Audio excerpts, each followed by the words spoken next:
Os fundamentos epistemológicos para a construção da teoria científica de Rudolfo Carnap. Artigo escrito pelo professor Edgar Dias de Vasconcelos. Os fundamentos epistemológicos para a construção da teoria científica de Carnap. Importante filósofo tido como o maior intelectual da escola de Viena. Nasceu na Alemanha, cidade de Hondorf, ano de 1891, estudou com muito afinco física e matemática, posteriormente filosofia na Universidade de Jena. Aluno do ilustre professor Frege, ele próprio admitia ter sido profundamente influenciado, mais tarde tornou-se doutor pela mesma universidade em 1921. Desenvolveu grandes estudos posteriormente, sendo que o filósofo Schilling, ao saber do seu exuberante conhecimento, convidou para ocupar o cargo de professor assistente na famosa Universidade de Viena. Foi exatamente com essa trajetória que passou a fazer parte do Círculo de Viena. Muito inteligente, naturalmente transformou-se no principal sistematizador das ideias produzidas na referida instituição. No ano de 1930, ao lado de Reichenbach, começaram a editar revistas famosas.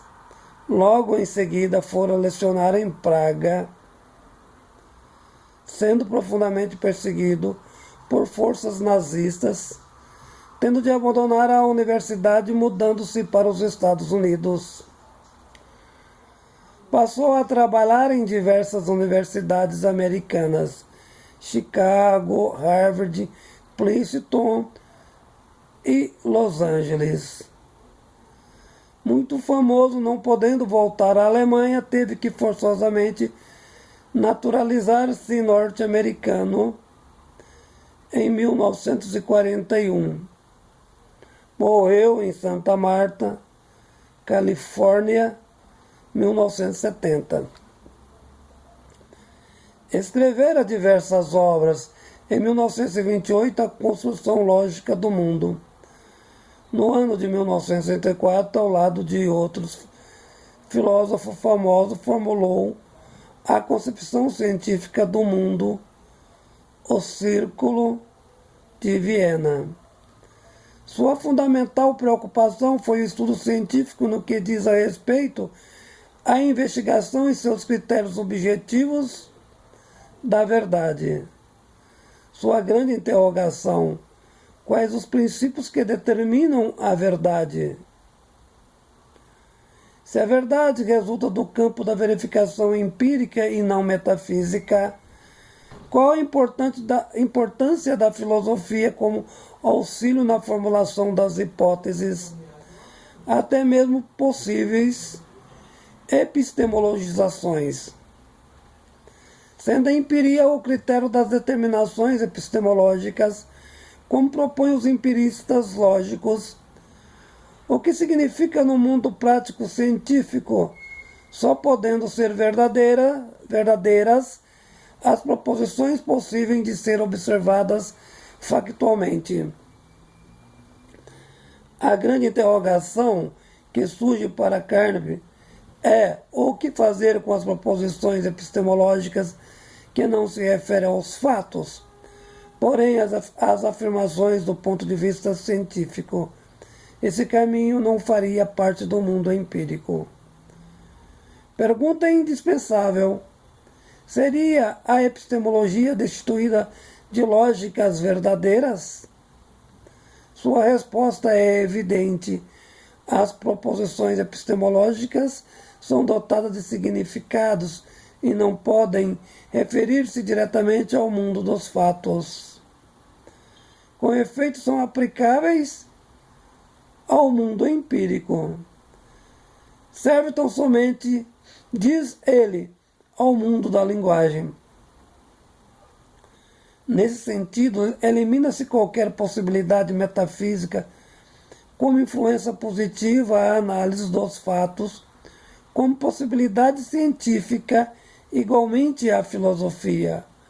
Construção positiva da filosofia, a referida só poderá ser utilizada como instrumento depurativo da linguagem científica, verificando as suas imprecisões.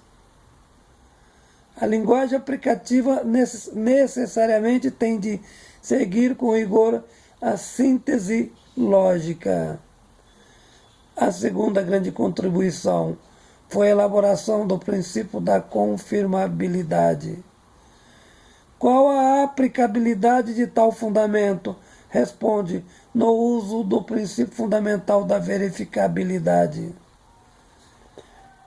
No que foi proposto pelo Círculo de Viena, o fundamento da verificação é empírico para a constatação da verdade de uma determinada proposição ou hipótese, em resposta à elaboração do seu próprio método. Não se permite conferir nenhuma verdade cuja proposição for de caráter geral. Pelo simples fato epistemológico, a experiência só se apresenta em casos particulares.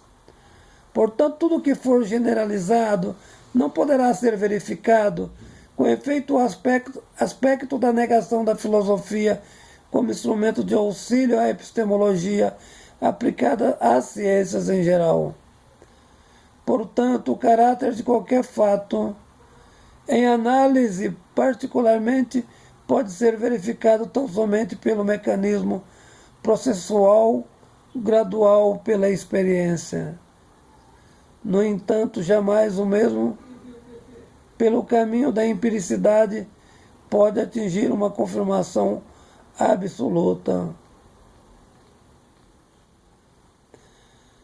Portanto, a única perspectiva da verdade, por meio de mais e mais evidências empíricas, o maior grau da lei relativa à empiricidade, aplicada à proposição ou teoria como hipótese, será melhor confirmada.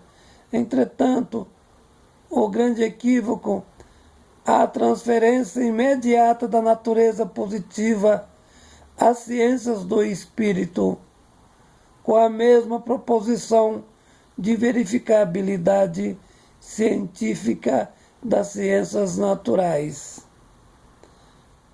Artigo escrito pelo professor Edgar Dias de Vasconcelos.